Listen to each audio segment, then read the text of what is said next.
Hello guys, welcome back to our YouTube channel para sa ating latest update ngayong July 19, 2024 guys. Ito po yung mga hilera ng mga unit na i-update natin ngayon. Ito dito kay Realme Kiosk, SM City Lipa.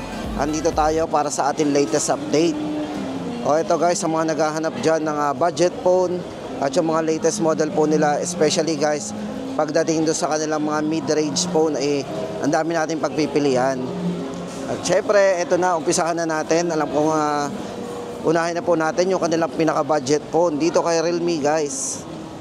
Ito yung kanilang pinaka-budget phone, yung kanilang Realme Note 50. Guys, bali ang available model nila dito, yung kanilang 64GB. Ito para po sa latest price update natin dito kay Realme. Ito yung kanilang Note 50, ito ay 3,999. So kung naghahanap tayo ng budget phone lang at pang extra phone, ito yung may re-refer natin sa inyo, Realme Note 50. Bali guys, ito yung naka 90Hz refresh rate na rin pagdating sa kanyang smooth screen, yan sa kanyang display. Naka 90Hz refresh rate po at naka 6.74 para sa kanyang broad vision, yan. Yung nipis po nito guys, kung pag-usapan natin, ito yung naka 7.99mm na din. Sa camera, meron na rin siyang 13 megapixel. Hindi na rin pahuli ang budget phone na to guys Yan, para sa ating update dito sa Realme Note 50, 3,999. Tapos yung color guys, ito nga pala yung isang kulay na pwede nating pagpilian. Then guys, next natin ipapakita sa inyo yung kanilang Realme 12 5G. Ito, daanan na natin to para wala tayong malampasan. Ito, for Realme 12 5G guys, ito ay bali ay merong 16GB maximum RAM, 256 po internal storage. Bali ito ay naka 6.7 size po ng screen to, 6.7, 120Hz po ang refresh rate ng screen nya. Napaka smooth na rin.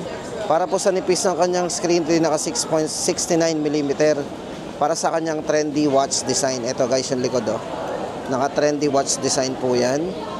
Then kung camera naman po guys ang pag-uusapan natin, ito yung naka 108. So meron siyang 108 megapixel na camera, 3 times zoom. Di ba? Then check po natin yung video guys, kung ito yung naka-stabilize.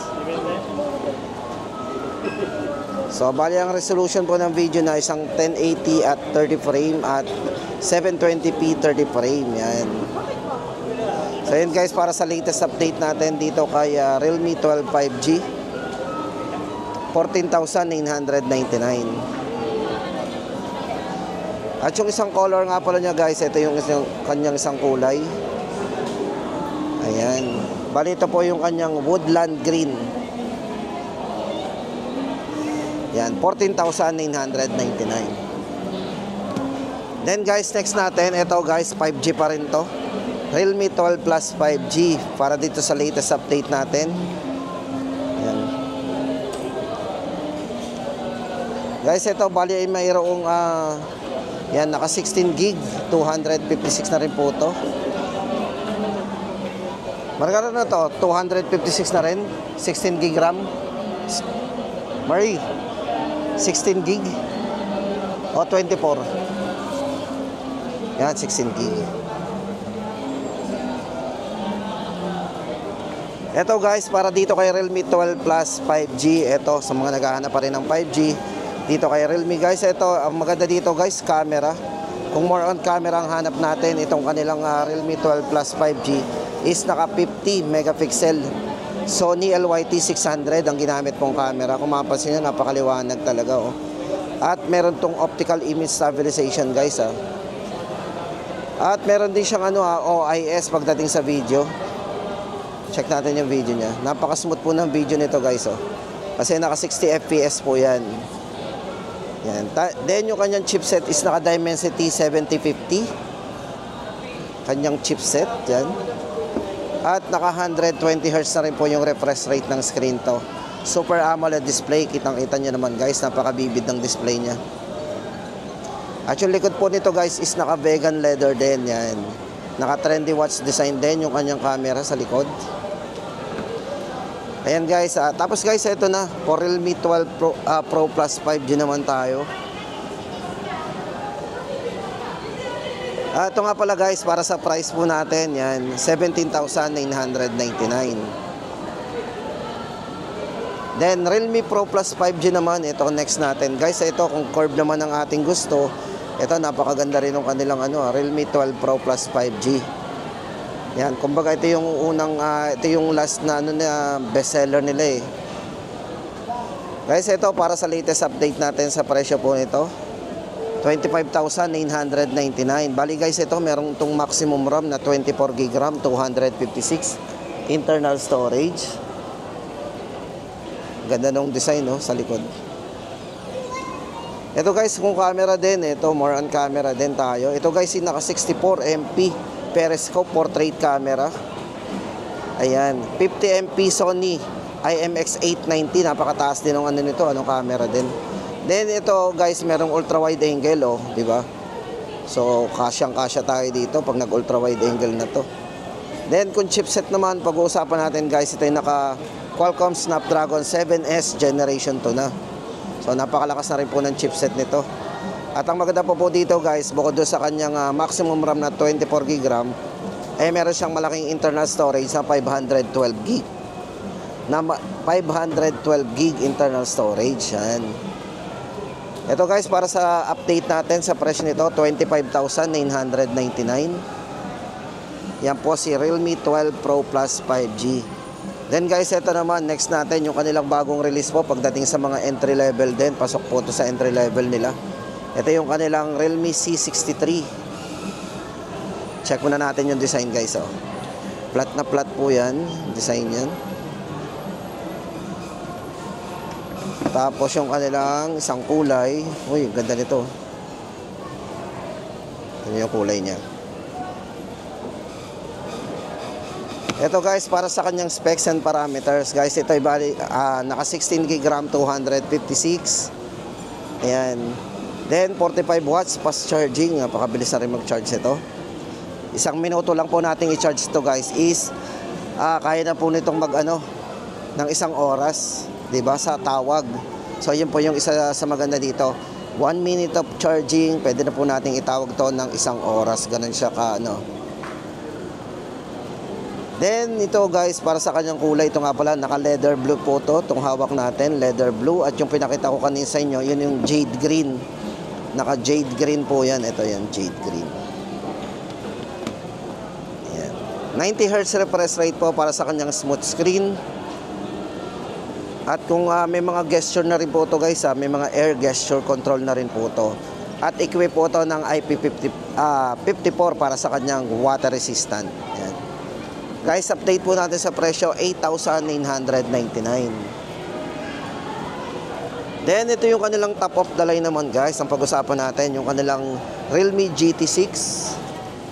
Yan, for GT6. Guys, ito, unahin ko na po yung kanyang chipset. Siyempre, napakalakas din ng chipset na ginamit dito. Guys, ito na Qualcomm Snapdragon 8S Generation 3. So guys, ito yung mga bagong generation ng mga ng mga chipset ngayon ng Snapdragon. Guys, maganda dito, meron tong 6,000 nit ultra bright display niya. Kung mapansin niyo naman, napakaliwanag At yung kanyang charging guys, ito ay naka 120 watts superbook charge na rin. At yung battery guys nito, maganda dito guys, medyo manipis pero may mataas na battery. 5,500 mAh massive battery. Di ba? Sa 10 minuto lang guys, 50% na kagad po nating ma-charge. Halos mapuno na po yung kanyang 5,500 mAh battery. Ganun siya kabilis mag-charge. Di ba? Tapos ito, maganda po dito, yan. Meron siyang Realme Next AI. Kung more on editing tayo guys, tama-tama sa inyo dito. Yung kanyang yung bago sa kanya, naka Realme, Realme Next AI. Yan.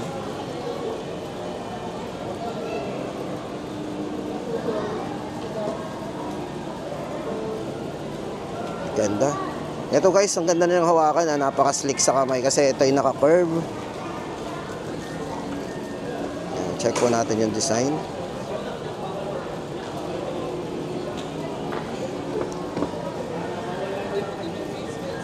Check po po natin yung video. Guys, ito naka 4K resolution po yan. Tapos napaka-smooth ng video niya. So mayroon siyang optical image stabilization din. Galing. Realme GT6. Bali guys, ito para sa latest price natin, 34,999. Then guys, lipat tayo. Ito naman yung kanilang Realme C65 para sa latest update po natin kay Realme C65. Yan. Guys, ito maganda dito. Unang-una dito yung kanyang 48 months fluency protection. Ito guys, ulitin natin na meron siyang 48 month fluency rating. At meron siyang low blue light certification. Guys, kung mapapansin yung display niya. Kahit maliwanag yung display niya, hindi yan masakit sa mata. O yan, tama-tama ito sa mga nagbababad ng panonood o paglalaro dito sa cellphone. Yan. Meron siyang low blue light certification. Bali guys, itong hawak natin, si Realme C65, ito ay naka 16GB RAM, 256GB internal storage. Meron na rin siyang 45 watts superbook charge. No, 50% charge natin sa 30 minutes lang. So 30 minutes, naka 50% na tayo dito. Yan guys. Presyo po natin dito, 9,999. Realme C65. Tapos guys, ito yung huli sa ating listahan, yung kanilang Realme 11. Guys, ito yung very handy na phone ni Realme. Ayan. Ito po si Realme 11 guys, napakaliit ng screen ito. Ito para sa kanyang charging, ito ay naka 67 watts superbook charge na rin. So parang bilis na rin mag-charge ito. Tapos naka 108 megapixel pagdating sa kanyang main camera. Then chipset guys, ito naka MediaTek Helio G99 din para sa kanyang gaming chipset. At para po sa kanyang internal storage, ito ay naka 16GB maximum RAM or extended RAM. Tapos naka 256 po internal storage yan.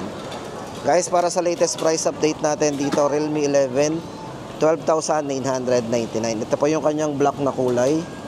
Tapos kung gusto naman natin ng another color guys nito, ito yung kanyang Glory Gold. Napakaganda ng Glory Gold guys, oh.